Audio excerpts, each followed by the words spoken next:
সামনে একজনকে বললাম, ভাই আমি নতুন একটা ব্যাংক অ্যাকাউন্ট খুলবো। 3 তলায় জমির ভাইয়ের সাথে দেখা করেন। আমি 3 তলায় এসে জমির ভাইয়ের টেবিল খুঁজে বের করলাম, দেখি অনেক মানুষ। কি করব? আমি 2-1জনকে টপকিয়ে বললাম, ভাই নতুন একটা অ্যাকাউন্ট খুলবো। এখান থেকে 4 টেবিল পরে। আমি 3টা টেবিল পাস করে দেখলাম 4 নাম্বার টেবিলটা অনেক দূরে, কিন্তু টেবিলটা খালি। আমি টেবিলের কাছে গিয়ে একটা চেয়ারে বসে পড়লাম। অনেকক্ষণ হয়ে গেল, কেউ আসছে না। ভাবলাম চলে যাব এমন সময় একটা মেয়ে এসে বলল, কি লাগবে বলেন। আমি তাকিয়ে অবাক না হয়ে পারলাম না। দেখি সুবর্ণা আমার সামনে দাঁড়িয়ে আছে। এখন কি করব? আমি চেয়ার থেকে উঠে চলে আসতে লাগলাম। ওই দাঁড়া, কোথায় যাস? এখানে আয়। আমি আবার কাছে গেলাম, চেয়ারে বসলাম। কি জন্য আসছস? একটা অ্যাকাউন্ট খুলবো, জমির ভাই পাঠাইছে। কার জন্য? আমার জন্য। এই নে ফর্ম, আগামীকাল এটা পূরণ করে নিয়ে আসবি। রাখেন আপনার ফর্ম, আমি আর ব্যাংকের মুখই দেখব না। তোরে বলছি না ফর্ম আনতে? ফর্ম পূরণ করবি, সাথে তোর আইডি কার্ডের ছবি নিয়ে আসবি। ওকে, এখন আমি যাই। এই বলে সোজা আমি বাসায় চলে আসলাম। আগে যদি জানতাম এখানে সুবর্ণা চাকরি করে, তাহলে সেখানে আমি জীবনেও যাইতাম না। এখন সামনে পড়লে আবার একটা ঝামেলা করবে, আর ভুলেও সুবর্ণার সামনে পড়া যাবে না। এভাবে অনেক দিন চলে গেল। একদিন নিলয় ভাই এসে তার বিয়ের কার্ড দিয়ে গেল। দেখি আর 1 সপ্তাহ পর নিলয় ভাইয়ের বিয়ে। সুবর্ণা বেচারি মনে হয় কেঁদে কেঁদে শেষ। ঠিকই আছে, এটা তার প্রাপ্য। আমাকে অনেক জ্বালাইছে। আমি বিকালে বেলকনিতে গিয়ে গিটার বাজাইতেছি, নিচে তাকিয়ে দেখি সুবর্ণা এসেছে। আমাকে লক্ষ্য করে বলল, কিরে কি করিস? গিটার বাজাই। পরে তুই আর ব্যাংকে যাস নাই কেন? আপনি তো বলছিলেন আপনার সামনে না পড়তাম। আরে মজা করছি। মজা করছেন? সামনে পড়লে পরে আবার মারতেন। আরে মারতাম না, তুই নিচে আয়, তোর সাথে এক জায়গায় যাব। না, আমি আপনার সাথে কোথাও যাব না। না গেলে এরপরে খবর আছে। ভালো হয়েছে, আপনার সাথে কোথাও যাব না। আয় প্লিজ। আসবো একটা শর্তে। কি? আমাকে মারতে পারবেন না। ওকে, মারবো না। আমি রেডি হয়ে নিচে গিয়ে দাঁড়ালাম। দেখি সুবর্ণা আসলো। আমি বললাম, কোথায় যাবেন আপু? চল দেখি কোথায় যেতে পারি। সুবর্ণা রিক্সা ডাক দিতে যাবে। আমি বললাম, আপু আমি রিক্সা দিয়ে যাব না, তো কিভাবে যাবি? হেঁটে যাব। তুই এতখানি রাস্তা হেঁটে যাবি? আচ্ছা রিক্সা 2টা নেন। আমি তো দুটাই নিতাম। তোর মতো আবালের সাথে কে বসবে? সুবর্ণার এমন কথায় আমার মনের মধ্যে আঘাত লাগলো। আমার হাসি মুখটা কালো হয়ে গেল। কথাটা অন্যভাবে বলতে পারতো, যেমন, ওকে তুই যখন আমার সাথে বসবি না তাহলে 2টাই নেই। এইভাবে কথাটা বলতে পারতো। মনটাই চাচ্ছে সুবর্ণার সাথে কোথাও না যাইতে। সুবর্ণা বলল, কিরে যাবি নাকি? রিক্সায় ওঠ। আমি রিক্সায় উঠলাম। মনটাই চাচ্ছে না কোথাও যাইতে। কিছুক্ষণ চলার পর একটা ফোন আসলো। ধরে দেখি সামি। কিরে তুই কই? কেন? এলাকার পাশে একটা বাগান আছে না, ওইখানে আয়। না রে দোস্ত, আসতে পারবো না। আয় না বেটা, অনেক মজা হবে। আমি আছি, জাকিয়া আছে, নাদিয়াও আছে। না রে দোস্ত, এখন আসতে পারবো না। আমি এক জায়গায় যাইতেছি। তুই কোথায় যাইতাছস? জানি না, একটু পরে ফোন কর। আমি রিক্সা থেকে নেমে সুবর্ণাকে জিজ্ঞেস করলাম, আপু কোথায় যাইতেছেন? কেন? তোকে বলছি না আমার সাথে আসতে? না, বলেন কোথায়। ওই যে সামনের বাগানে। ওকে। সামিকে ফোন দিয়ে বলে দিলাম আমি আসতেছি। তো সেখানে চলে আসলাম। দেখি সামিরা এক জায়গায় বসে আড্ডা দিতেছে। আমি সুবর্ণাকে বললাম, ওই যে আমার বন্ধুরা, আপনি একটু ঘুরেন, আমি তাদের সাথে কথা বলে আসি। না, ওদের সাথে পরে যাস। চল এদিকটা থেকে হেঁটে আসি। প্লিজ আপু, একটু দাঁড়ান, তাহলে আপনিও চলেন। না, আমি যাব না। 2 মিনিটের ভেতর কাজ শেষ কর। ওকে। আমি সামিদের কাছে চাই। সামি বলল, দোস্ত আসতেছ, বস। না রে, সুবর্ণা আপু আসছে। কি বলবি বল। আরে তারে আবার নিয়ে আসতে গেলি কেন? সেই তো আমাকে এখানে নিয়ে আসলো। তারে বল চলে যেতে। পাগল নাকি? পরে আমার খবর আছে। প্লিজ ভাইয়া থাকেন না। নাদিরা ঠিকই বলেছে। না রে দোস্ত, আমি তোদের সাথে পরে দেখা করব। এই বলে আমি চলে আসলাম সুবর্ণার কাছে। সুবর্ণা বলল, চল ওই দিকটায় যাই। ওকে চলেন। তারপর দুজন হেঁটে সামনে গেলাম। দেখি আইসক্রিমের দোকান। আমি সেখান থেকে গিয়ে আইসক্রিম আনলাম, সুবর্ণাকে একটা দিলাম। সুবর্ণা বলল, চল ওইদিকে গিয়ে বসি। ওকে। আমি আর সুবর্ণা গিয়ে বসলাম এক জায়গায়। আমি অনেকখানি দূরে বসলাম। সুবর্ণা বলল, তুই কি আমাকে ভয় পাস? অনেক। ভয় পাবি কেন? আমি কি বাঘ না ভাল্লুক? না, আপনি অনেক রাগী, তাই আপনাকে অনেক ভয় করে। আরে না, হুম আসলে তোকে অনেক মারছি, সেই জন্য সরি। আমি কিছু বলতে যাব, পিছন থেকে নাদিরা বলল, সাকিব ভাইয়া আপনার সাথে কথা ছিল। আমার সাথে? হুম। আপু একটু বসেন, আমি আসতেছি। আমি উঠে নাদিরার সাথে গেলাম।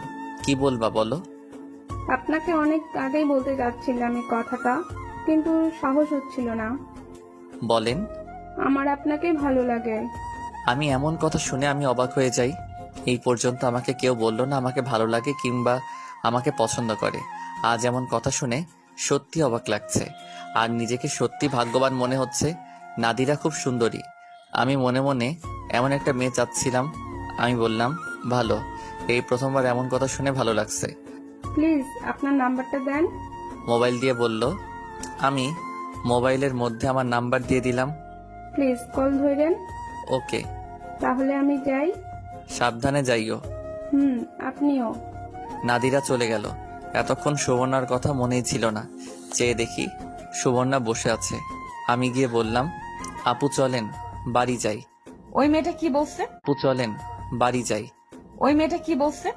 তেমন কিছু না। বল। আসলে কি জানেন, আজ পর্যন্ত কোনো মেয়ে আমাকে লাইক করেনি। এই প্রথম কোনো মেয়ে আমাকে পছন্দ করছে। পছন্দ করছে? তোর মতো আবাল বোকারে গিয়ে পছন্দ করছে? ওই মেয়েটার কোনো রুচিই নাই। একটু বেশি বলে ফেলছেন না? আসলে তুই যেমন আবাল, তোর কপালে এমন আবালই জুটবে। দে তোর মোবাইলটা দে। ধুর, আপনার সাথে আর কথাই বলবো না, আমি যাই। সুবর্ণা বসা থেকে উঠে বলল, আর এদিকে সন্ধ্যা হয়ে গেছে। দাঁড়া, আমিও যাব। না, আমি আপনার সাথে যাব না। ওকে, তুই যাস না, কিন্তু তোর মোবাইলটা দিয়ে যা। আমি কেন আপনাকে আমার মোবাইল দিতে যাব? আরে আজকে রাতের জন্য, তার বদলে তুই আমার মোবাইলটা নিয়ে যা। জীবনেও না। পরে একটা প্যাচে ফেলে আবার আমাকে মারতেন। আমি নাই। আরে না, সত্যি বলছি। আমার মোবাইল নিয়ে আপনি কি করবেন? তেমন কিছু না, শুধু তোর পিচ্ছি গার্লফ্রেন্ডের সাথে কথা বলবো। পরে একদিন নিয়ে আসলে ইচ্ছা মতো কথা বললেন। আমি এত কিছু জানি না। তোর মোবাইল আমার লাগবে, আর এখন তুই দিবি। না, দিব না। ওকে, তোকে দেখে নিব। দেখেন, আমি গেলাম। ওই রিক্সা। আমি অপর পাশে চেয়ে দেখি রিক্সা একটা, আর কোনো রিক্সা নেই। রিক্সা ধরতে গেলে প্রায় অনেকখানি পথ হেঁটে যেতে হবে। আমি ভাবলাম গেলে যাব হেঁটে, প্রবলেম কি? সুবর্ণা বলল, কি রে, রিক্সা তো একটাই, তুই যাবি কি করে? আপনি যান, আমি আসবো নে। আমার টেনশন আপনাকে করতে হবে না। কেন, আমার সাথে আয়। মরেও গেলে না। আরে মামা চলেন। মামা, আপনি আপুকে নিয়ে যান, আমি আসতেছি। যা, তুই না আসলে আমার কি। ওই মামা চলেন। দেখি সুবর্ণা চলে যাচ্ছে। একটু সামনে গিয়ে রিক্সা দাঁড় করালো। সুবর্ণা রিক্সা থেকে নেমে সোজা আমার কাছে আসলো। আমার হাত ধরে টানতে টানতে রিক্সার কাছে নিয়ে গেল। বলল, ওই রিক্সায় ওঠ। না, আমি উঠবো না। মায়ের খাওয়ার আগে ওঠ। আমি ভাবলাম নিশ্চয়ই না উঠলে চর মেরে বসবে, তার চেয়ে ভালো উঠে যাই। আমি রিক্সায় উঠে পড়লাম। সুবর্ণা আমার পাশে উঠে পড়ল। একজনের শরীর আরেকজনের সাথে ধাক্কা লাগছে। আমি সুবর্ণার মুখের দিকে তাকালাম। দেখি সুবর্ণা জিনিসটা এনজয় করছে। আমি ভাবলাম ওর যদি কোনো প্রবলেম না থাকে তাহলে আমার কি প্রবলেম, আমিও এনজয় করি। যখন আমরা এলাকায় ঢুকি, সুবর্ণা বলল, মামা রিক্সা দাঁড় করান। রিক্সা দাঁড় করান কেন? এলাকায় ঢুকছস, এখন আমাকে আর তোকে যদি এইভাবে কেউ দেখে, তাহলে তোর 12টা বাজাবে, আমারও 12টা বাজবে। কি 12টা বাজবে?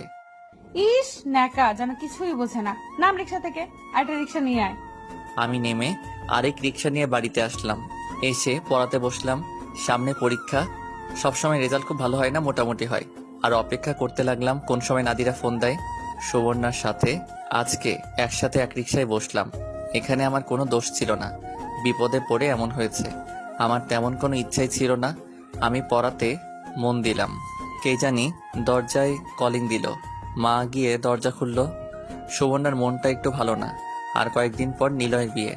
নিলয়ের বিয়ের হওয়ার কথা ছিল সুবর্ণার সাথে, ওই বিয়ে হচ্ছে আরেকজনের সাথে। এমন কথা ভাবতেই ভিতরটা কেঁপে ওঠে সুবর্ণার। ওই দিন রাতে সুবর্ণার মা ঘরে আসে। সুবর্ণার মা এসে বলে, কিরে এখন কি করবি? নিলয় তো বিয়ে করে ফেলতেছে। আমি করব কি? তোর বাবাকে রাস্তার মানুষ জিজ্ঞাসা করে তোর বিয়ের কথা। সব দোষ নিলয়ের। সব দোষ তোর আর তোর বাবার। তুই যদি আমার কথা মতো বিয়ে করতি তাহলে এমন হতো না। মেয়ের সাথে সাথে বাপেরও তাল দিয়েছে, এখন বোঝো। এমন সময় সুবর্ণার আব্বা ঘরে ঢোকে। সুবর্ণার মাকে বলে চলে যেতে। সুবর্ণার আব্বা বলে, কিরে, তোর জন্য ছেলে দেখতেছি, তোর কি পছন্দের কেউ আছে? না আব্বা। আমি কি তোর জন্য ছেলে দেখবো? না আব্বা, আপনি আমাকে কিছুদিন সময় দেন, পরে আমি আপনাকে জানাইতেছি। তোরা 1 মাস টাইম দিলাম, 1 মাসের মধ্যে তুই কাকে বিয়ে করবি আমাকে জানা। ঠিক আছে আব্বা।